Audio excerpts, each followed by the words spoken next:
মা হয়ে নারী তোমায় তার গর্ভে দিল স্থান, সেই মাকে দিও তুমি ভাই তার যথাযথ সম্মান।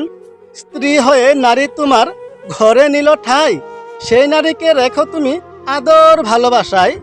মায়ের সাথে হয় না কভু বউয়ের তুলনা, দুজনে গুরুত্বপূর্ণ তা কি জানো না? মা সে তো জনম দরদি আর স্ত্রী প্রিয়তমা। বউ শাশুড়ি থাকে যদি মিলে মিশে, তাহলে পুরুষের এত দুশ্চিন্তা কিসে?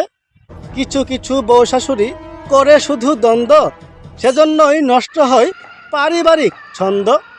বউ বলে তুই মায়ের কথাই কেন করিস উঠবস? মা বলে এই কালনাগিনী আমার ছেলেকে করেছে বশ।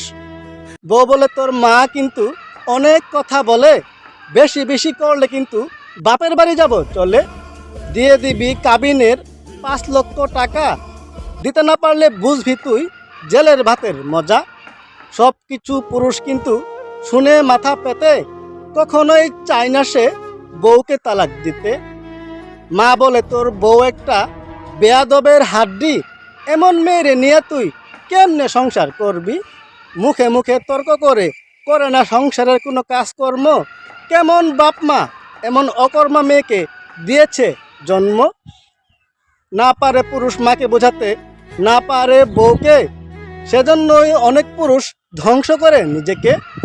বউ শাশুড়ির দ্বন্দ্বে পুরুষের জীবন শেষ, কেউই যেন বুঝতে চায় না, ঝগড়া করেও শেষ।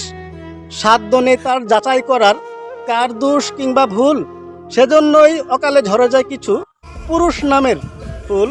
কিছু পুরুষ সবসময় থাকে ভাই দুশ্চিন্তা ও অনিষ্টতায়, সেজন্যই কিছু খারাপ চিন্তা ঢুকে তার মাথায়।